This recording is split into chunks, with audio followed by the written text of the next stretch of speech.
Next competitor in out of Canada, let's hear it for Vincent Gagnier.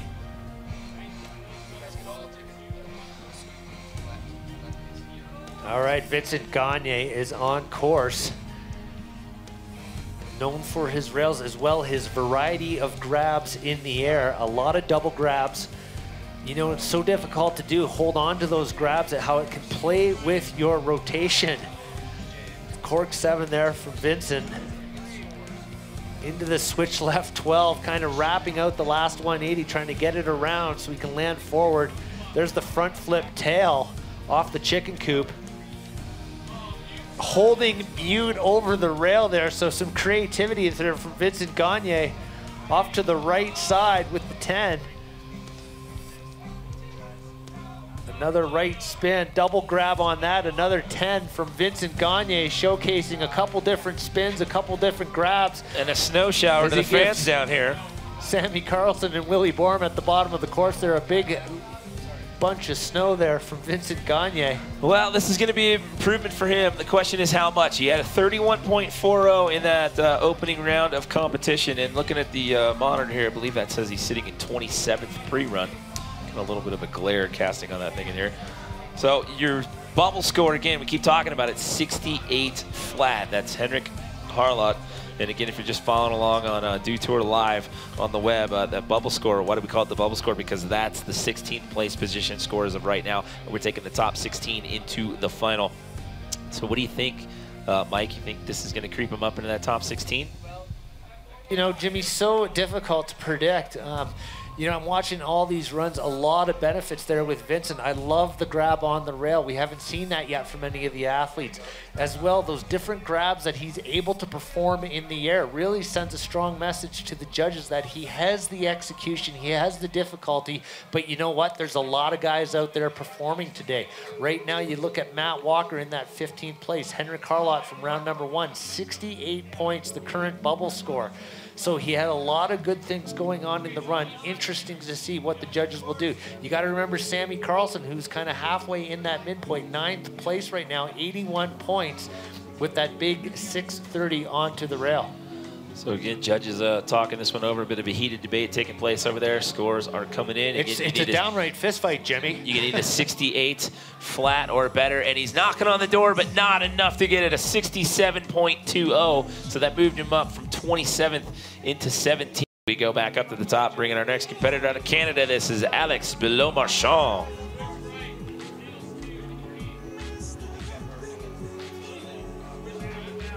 ABM on course, currently in 4th. He would like to crack that top 3 just to kind of break up that American podium right now. The Canadian on course, looking over that right shoulder, floating out that mute grab on the switch 9, looking over to the left side. Look at that off access 900, holding on to tail throughout that rotation. Switch on. Nice little 540 out. There's the backside switch up 270 out. A little shy on that. Judges like to see the athlete complete that switch maneuver with the double grab on the 10, Devin? 9. I'm not watching.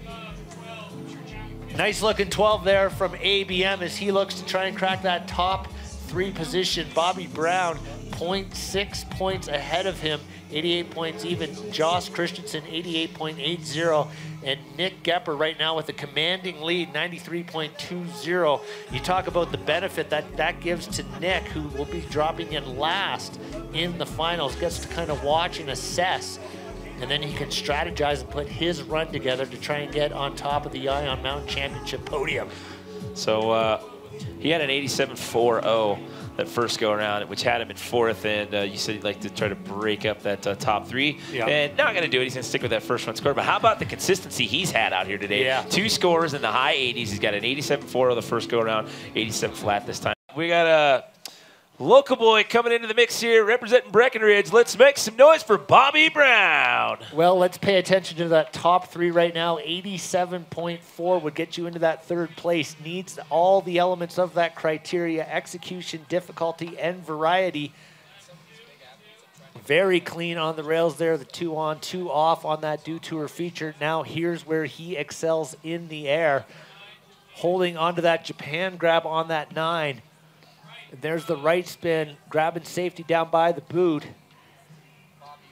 We'll see how he adds that creativity, spinning on and off that chicken coop.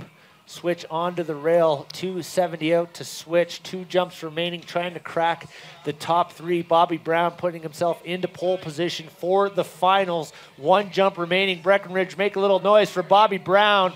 Look at the amplitude. Yeah, Bobby Brown getting it done here, round number 1. Come on, Breckenridge, give it up for him one more time. Woo! Bobby Brown. And, you know, we've seen a lot of great runs here today, but, you know, Bobby was able to put it all together. Talk about amplitude. Talk about how slow that rotation is in the air, the way he's able to hold on to the grab, lock it in, complete the rotation in the air, and makes the landings look so effortless. So a very, very strong performance from Bobby Brown in round number 1. Trying to see what that guy's sign says right there over Bobby's right shoulder. Feel better. Free beer tomorrow. Hack. I can't see the last part of that. Hackitis? Well, now there's a ski block in there. Usually don't see the signs. Hack attack. Feel better, hack attack. Usually don't see the signs coming out early on in the week, but I give you a double thumbs up, sir, for joining the party early with the homemade signs. You can tell Bobby Brown is absolutely locked into this contest right now, waiting his scores to see how the judges will react. 87.4 ABM in 3rd place, Joss Christensen, 88.80, and your current leader right now, Nick Goepper, with a 93.20. Well, we've got 5 competitors left to go here in this opening round of competition before we get into the second and final round. And waiting on that score to sort in with the overall leader. 88 flat for Bobby Brown. Øystein Bråten. From the depths of the coldest fjords on earth, these Norwegians are out here doing their thing, led by, of course, team captain Andreas Hatveit, who is nice to see him recover and do his thing again. He had a big knee injury last year, but he's here to get ready to do his second run in just a few minutes. He's due up next, actually. Oh, yeah. He's next in the rotation. Yeah.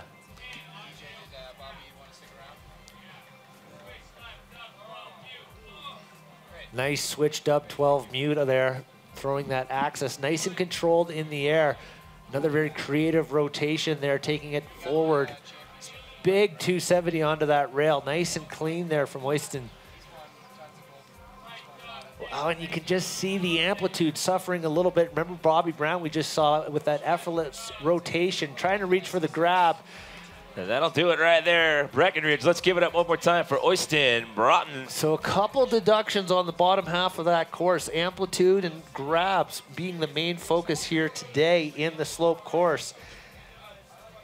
And, you know, it might be safe to get into that top 16, but, you know, you look at guys down there right now, Sammy Carlson, Russ Henshaw, James Woods, Jf Houle, Vincent Gagnier, all in that mid-teens in the 59 down to 30 range. You got to expect that those guys are going to perform even better in the second round to get into the finals. Yeah, and we still have 4 competitors left to go here in this opening round. We got Andreas Hatveit, you just mentioned. He's on deck. Then we'll see Lyman Currier, Robert Franco, and then Noah Wallace rounds us out of the run order, and then we do it all over again. So, again, if you're just joining us at Dew Tour Live or you're just walking up to the village, it is the best run that counts. And Øystein, he checks in into the 80s there with an 85.40, which, you know, from what we've seen so far, that's a good spot to be in right now. Our next competitor in, he's out of Park City, Utah as well. Let's hear it for Joss Christensen. All right, we just saw his roommate Alex Schlopy crack that top 5. Schlopy. Getting a reaction from the judges on that one. As Joss is way up high on that wall ride, capping that tail on the 10. Nice 900 there, and you can see the amplitude coming into effect here for Joss. Just a little loose on that rotation. Nice little back swap again on the rail.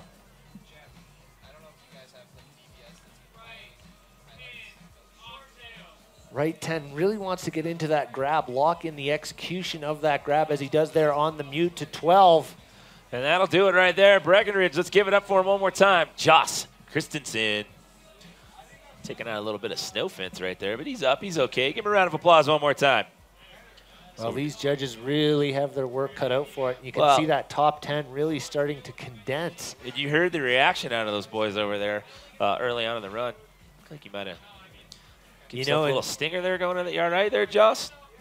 He's all right. He gives us the thumbs up. The timing and the precision to get way up high on that wall ride, something the judges haven't seen yet. So Joss taking a different line with that wall ride. And, you know, they have to compare the rest of the tricks. You got to look at the rest of the top 5 right now in that 80-point range where I think we'll see Joss. Well, they're having a bit of a heated debate over there. Judges talking this one over. And they start getting in these deep discussions. You know, some big things went down. They're making sure they're getting it right. They want to, you know, get the proper score in there. What do you think this is going to put Joss here? Well, you've got experience in this. I keep asking you, for those of you that are watching on Dew Tour Live, Mike Atkinson, not just a talking head. You've spent some time over there in the judges' seat. You know, you look at the top 3 right now, Nick Goepper, ABM, and Tom Wallisch, and you got to think it's got to challenge that. 88.80. That'll put him in second place. So way to go there, Joss. Out of Australia. Let's make some noise for Russ Henshaw. All right, Russ Henshaw, no stranger to the slope courses. Devin Logan is joining us in the booth, helping us call the shots. Dev, what's a couple of the aspects you like about Russ Henshaw and the way he skis? He's spinning both ways onto the rails, which is really good to see. And what will we see here? Left up 10. Just trying to hold on to that tail grab. I know the judges, execution-wise, really like to see the grabs held on through the rotation through the whole jump. And you can see some of these landings Russ putting down really clean there over that up-down box, coming in, looking over that left shoulder. Nice amplitude there from Russ, improving on the trajectory on that second run, trying to move up the leaderboard. Yes, Russ Henshaw, last year's winner here at the Dew Tour. Russ Henshaw getting the job done in round number 2. Well, they had that 39.60, guys, that first go-around. Had some problems there, so was definitely looking to get it done in the second round. He's in 26th as of right now. Now, Henrik Harlaut, who we'll see, he's coming up in 4 athletes from now. He's your bubble guy. Yeah, and someone that loves rom-coms. I love rom-coms, so if that's you, speaking of cooking, me. Russ Henshaw's cooked up an 89.60, so he's jumped up into second place. How about it, Breckenridge? Make some noise there for Russ Henshaw. Touching into that excellent category. So we will see. Electing to drop his poles here. Doesn't matter to the judges if they have poles or not. And there's the pretzel 2 on, 2 out from Mr. Goepper. Again, another pretzel on that Dew feature. Coming in switch, looking over that left shoulder. Pretty good. Looked like the rotation was a little bit accelerated. There's a little more loft. There's a little more trajectory, the amplitude that the judges want to see. As Nick is halfway through this Breckenridge slope course. There's the front switch up, 270 out off the rail. So going with the difficult line selection in that Breckenridge check and coupe feature. There's the 1080 from Nick. 1 jump remaining, the left spin. Reach back on the tail, putting it to his feet. Nick Goepper for round number 1.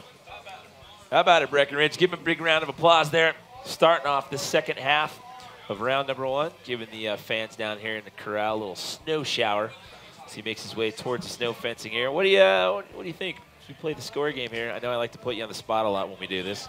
Well, you know, you got to pay attention to those scores right now between second all the way down to 5th, kind of in that 81 to 69 point range. Those guys were all kind of in that very good point range where I think this will fall. ABM really seemed to have an excellent that left shoulder. You can see that's why he's 6 points ahead of the pack in that kind of next pretty category. Good. Looked like the rotation was a little bit accelerated. There's a little more loft. There's a little more trajectory, the amplitude that the judges want to see. For Nick here, waiting on as Nick is halfway through this Breckenridge slope course. There's the front switch up, 270 out off the rail. 87.40 is the high mark the to beat as of right now. You need an 81.20 or better if you're going to crack into the top 3. Remember, the mark you're looking for is 16 or better. We're taking 16 1 jump remaining, the left into spin. the final on Sunday. We're into the 90s, my guy. Woo, check it out. 93.20. What do you say, Breckenridge? Let's make some noise for Nick Goepper.